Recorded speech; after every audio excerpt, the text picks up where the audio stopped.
May the words of my mouth and the meditation of our hearts be always acceptable in thy sight, O Lord, our strength and our Redeemer. Amen. Please be seated. Before I say anything, I want to put a little disclaimer that I really like my kids. I really do. I love them to bits. They're fantastic. Katie and I are really soaking up these early years, but I have to say, they get up really early. And it's crazy how early they get up sometimes. Sometimes we do our best to get them back to bed. Sometimes we're successful, sometimes not so much. So between those two children, and not to mention a dog who likes to make nighttime noises, Katie and I are sleepy pretty frequently. We exist in a kind of permanent sleepy state. Sometimes it feels like we're in this kind of twilight where we could easily slip into sleep at any given moment. If given the right opportunity, we might just slip right into it. And it could be anything, right? A moment of silence or a particularly comfy chair, that's enough to do it for us. We could easily fall into sleep. Sleep is always sort of prowling close at hand for us. And I have to say that in this stage of life, I think I've thought about the phenomenon of sleep more than any other stage in my life. Sleep is such a strange thing. It's bizarre. It's very weird. Sleep is interesting for lots of reasons, not the least of which because it's something that we can't actually make happen to us. We can provide all the right circumstances. We can put ourselves in bed. We can turn out the lights and maybe turn on a white noise machine if you need it. But we can't actually flip on a switch and make ourselves sleep. And I know this isn't actually true in any real sense, but sometimes it feels like sleep is this other thing, this thing with an agency of its own.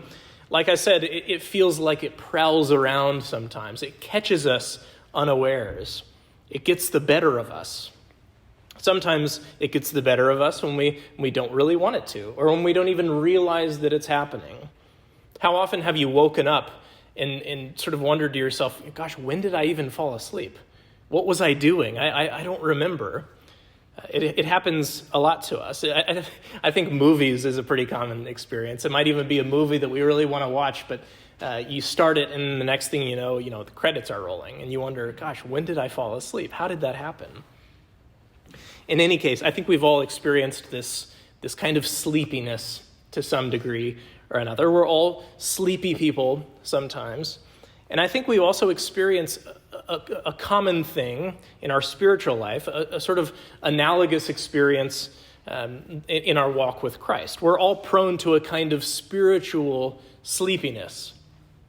We need to hear the voice of Jesus frequently as he calls us out of that sleepiness. He calls us out of that sleep and into a sort of watchful obedience. That's a major theme of Advent, is this wakefulness. And it also happens to be a major theme in our reading from Mark chapter 13. It's what Mark chapter 13, in fact, is all about.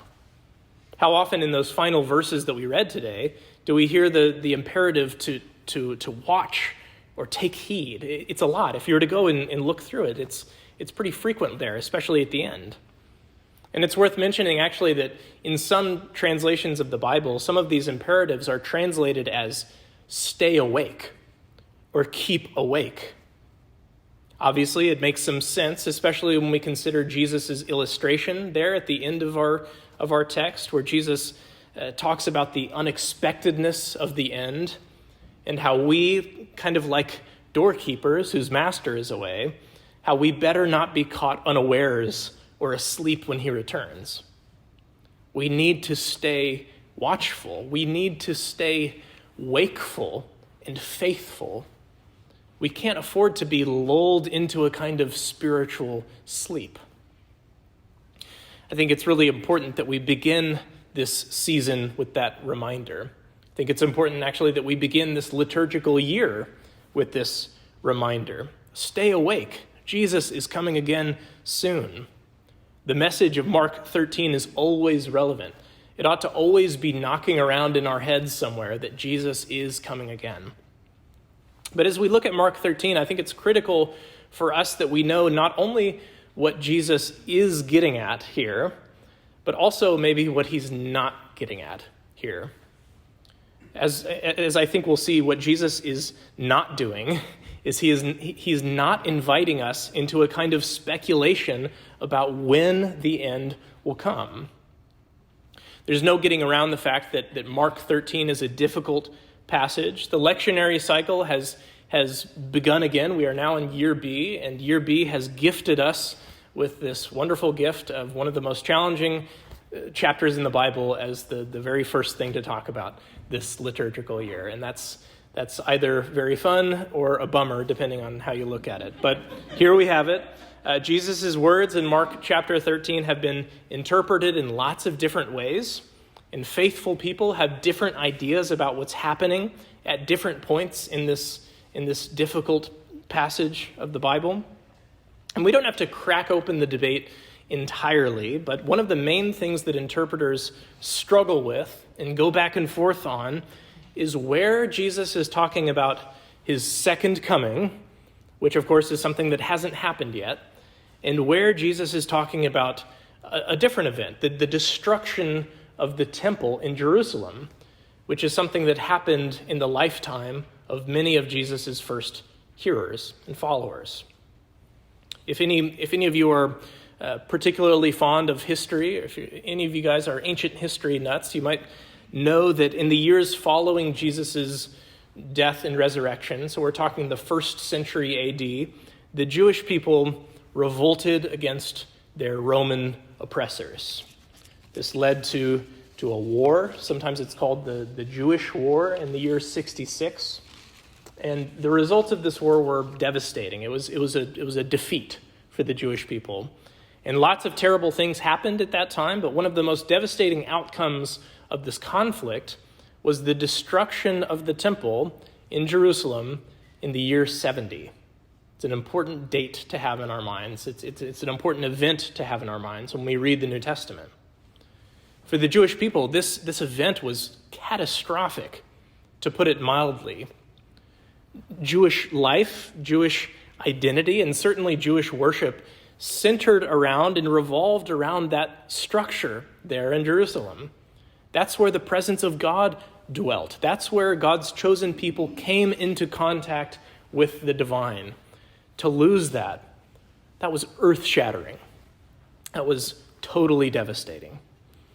But Jesus, he knew that it would happen. Jesus taught people about how the temple was becoming obsolete in his own person. He spoke about its destruction in several places and in different ways throughout the gospel texts. And one of those moments is right here in Mark chapter 13. It's one of those places that we hear about this. Now, we didn't read the entirety of Mark chapter 13, but if you were to go back and read it, which I would commend to you, that would be a good exercise for today, would be to read all of Mark chapter 13. If you were to do that, you would see that Jesus' whole speech here, including the stuff that we read today, was actually launched by a question about the destruction of the temple. So what had happened was that Jesus was in Jerusalem with his disciples, and one of Jesus' disciples makes a comment about the temple. He says, Jesus, check that out. What an incredible, impressive structure the temple is. And then Jesus responds to that by saying, well, it's all coming down. That's Jesus' response to that. And then a little bit later, they go over to the Mount of Olives opposite the temple, and a few of the disciples come to Jesus privately, and they ask him, Lord, when is this going to happen? When is this temple coming down? But what's confusing is that in Jesus' answer to that question, he seems to kind of jump around a little bit. It seems like he's talking about the destruction of the temple in one place, but then in another place, he'll be talking about his second coming, the final end. And then he'll kind of go back and forth like that without major transitions. According to one interpreter, and I think honestly this is a pretty good rule of thumb, he says that when Jesus talks about these things, quote unquote, these things that are to come, he's probably talking about the temple or the destruction of the temple. But when he's talking about those days, or that day which is to come, he's probably talking about his own second coming. And it's not an accident that he talks about these two events, the destruction of the temple and his own second coming. It's not an accident that he talks about those things at the same time. Because what he's doing is he's taking one event and using it to point towards the other. For Jesus, the destruction of the temple was a fulfillment of end times biblical prophecy, but it wasn't totally exhaustive of end times biblical prophecies. But in any case, the one event points to the other. And if we go by that rule of thumb in identifying how Jesus uses his language, then we'll find out that most of what we read today, most of what we read in our excerpt from Mark 13, does in fact deal with the second coming of Jesus. The only exception maybe is the bit about the fig tree, that teaching there, right there in the center of what we read. And if that section does in fact refer to the destruction of the temple, then it kind of makes sense that Jesus would say that this generation will not pass away before all these things take place. So if that line had kind of had us scratching our heads a little bit, then maybe that will help us sort of understand what Jesus is getting at. But naturally, in Advent, as we approach the celebration of Christ's first coming, we think about and we hone in on his yet-to-come second coming. And Jesus addresses that topic. He addresses his second coming in many parts of Mark chapter 13 and in most of our passage this morning. But like I said, what Jesus is not wanting us to do is crack open his words or crack the code in such a way that we might create a kind of end times schedule. That misses the point entirely. Jesus didn't give his hearers any kind of timetable when he talked about the destruction of the temple. All he said was that this generation would not pass away before it happened. Similarly, we don't get a timeline when we think about the end. We don't get a timeline when we think about Jesus' second coming. And we shouldn't try to make one. It's a mystery. And we need to be content with that staying a mystery. The commentator that I mentioned earlier, he makes a wise point. He says that perhaps the reason that we are sometimes tempted to speculate about the timing of Christ's second coming is that if we have more certainty about it, then maybe we would in some way be relieved of the more difficult responsibility of staying awake and staying faithful. We might say that going down that road of speculation could ironically be one of the ways in which we lull ourselves to sleep, spiritually speaking, the very thing that Christ warns us against. My prayer for us this morning is that we would approach the season of Advent with our hearts really fixed on the coming of Christ. I pray that we wouldn't worry so much about when he will come as much as we worry about that he is coming.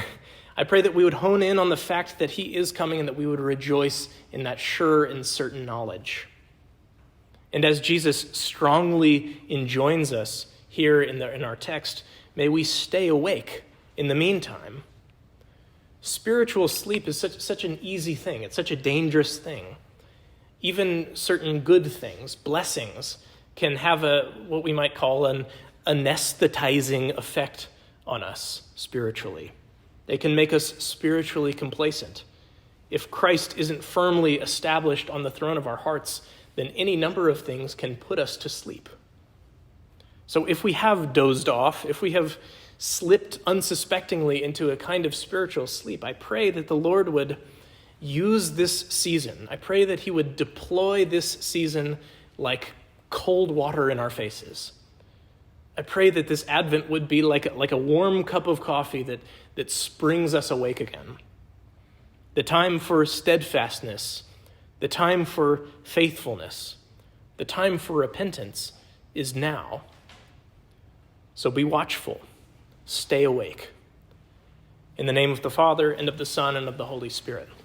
Amen.